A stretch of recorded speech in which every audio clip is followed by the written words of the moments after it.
What is up, you beautiful gamers? So welcome back to Role-Playing James, my channel, my little known corner in the internet where we will love to talk about video games.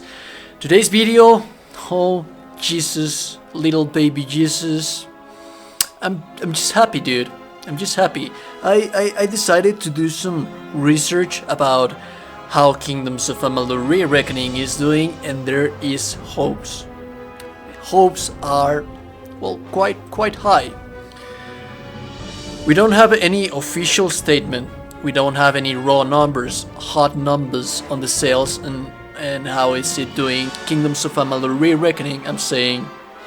Now, I have a video where I talk about how THQ Nordic has been doing, how are they like handling their IPs. You can check it in the description of this video below. But in that video I said that this is pretty much an attempt to receive some feedback and see if the community actually wants to get like a sequel, if they can manage to reveal the IP, and the performance on the market, I'm saying, of Kingdoms of Amalur Re-Reckoning might determine if they continue to like the IP, I guess. There's a whole lot of possibilities. Could be Kingdoms of Amalur 2, could be Project Copernicus, could be anything.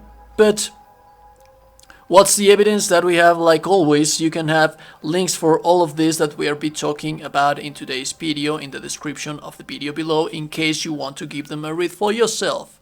Many would say, like in the surface of everything, Kingdoms of Amalur Re-Reckoning isn't actually doing that well, but oh boy, I mean, I wouldn't go as far as to say that it's performing marvelously, but the community is actually showing that they care. We are trying out there, placing our banners in the ground, standing in front of Baylor and say, hey, we want this. We really do want this. Come on, give it to us, baby. Now, like I said before, we don't have any raw numbers, hard numbers, official statements. We don't have interim reports right now as how many sales did Kingdoms of Amalur Re-Reckoning had, but we do have like these charts that you can see in the screen right now. Now this is being compared to Marvel's Avengers. Like Marvel's Avengers is in the top one of the sales charts of the end of the week of the game's releases, game launches. We know that Kingdoms of Amalur Re-Reckoning was launched on September 12th, 10th, I don't remember that, but it was along those days, it was along those lines. I'm just continuing with the video. Now it's not in the first place, but let's take a look at the context in here, the background. Like I always say, context is really important. The main competitor of this thing is Marvel's Avengers. Now Marvel's Avengers is a game that is being held up, it's being sustained and maintained by the pop culture and the media. I mean, I think that a Marvel's Avengers game would have a wider range of audience that might actually like have their eyes set up in it than a 2012 years old game. And this is where the problem is. Now, don't get me wrong, Kingdoms of Amalur Re-Reckoning had quite the hard landing. It was a rough one. I'm one of those that said that I couldn't bring myself to recommend the game to some people, because in the end it's a game where you have to pay a full price tag. From a 2012 game, it's like it has 8 years old, and it hasn't aged that much due to the artistic design of the game. But in the end, like this remaster, it had, on top of not being like quite a huge overhaul, it had quite a lot of bugs. Many bugs that the original game didn't have. Like the original game did had some bugs, but me, for example, I'm not gonna dwell too much in this, but me personally, in my first 4 hours in the game, I experienced 6 crashes. 2 of my not my main quest, but my secondary quest were bugged. I see a whole lot of people that are saying that their quest got bugged as well. The Battle Sworn like which is a faction quest that I deeply enjoy. I was one of those poor and wretched souls that happened to have the quest bugged because of the invisible walls. I went around it with fate, using fate, my fate powers, but it was quite. I had to go around it. It wasn't like an official solution.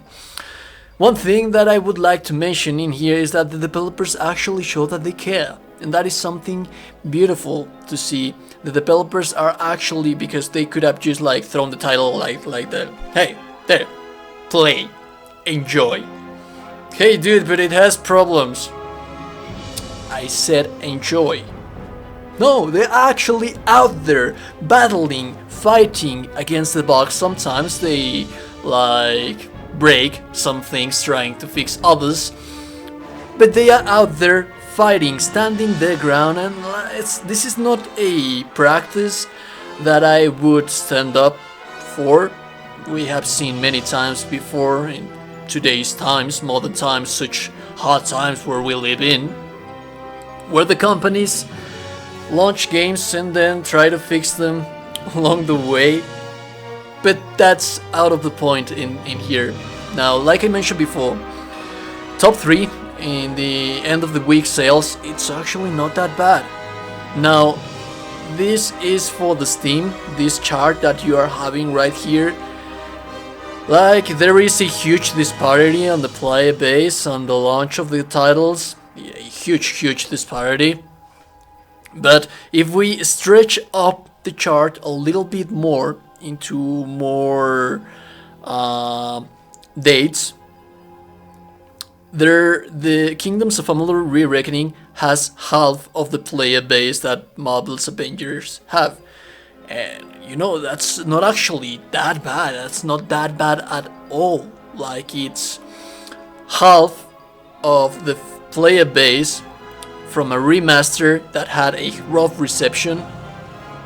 I mean, yes, of course, Marvel's Avengers did have a rough reception as well, like a mixed one.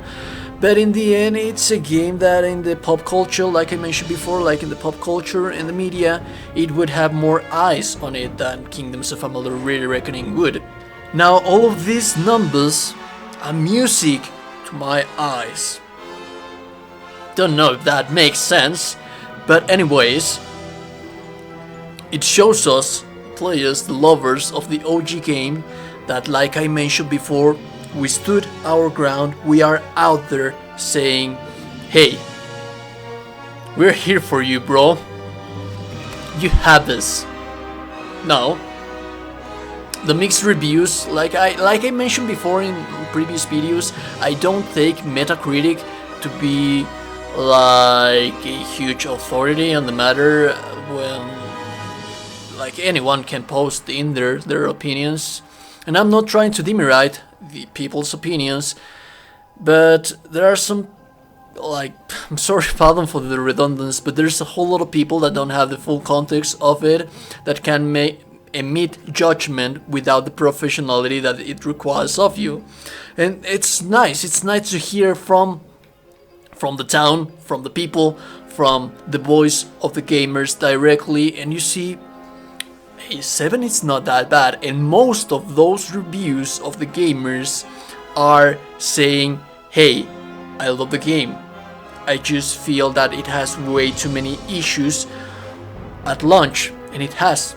There are many bugs, performance issues, there could have been like quality of life improvements that haven't been done. But with that out of the way, most of these reviews are from gamers saying, I love the game, I'm here trying to support it, I'm just not okay with what we are like recommending, like I said in a previous video, recommending a game to another person, which is like, if you want to support it, it's okay, but the support isn't actually quite happening sideways. Now, more than that, like, if we're hoping for a sequel or the continuation of the IP, we will have to wait for the expansion coming. Reinhardt Police did said, one of the game developers, producers, did said that, quote, We hope that they will love it and will be clamoring for the new expansion we're making. End of quote, said police. Quote, then, when they played it through that, we hope they're begging for more. End of quote. Now, we will be talking in further videos about the expansion and what can we expect from them, what we know so far of it, because there is quite a lot of information for that. But this, like the reception from the gamers, us standing for it, plus we'll have to wait for the reception as well for the expansion. But as of right now, let me tell you, it's not looking that bad.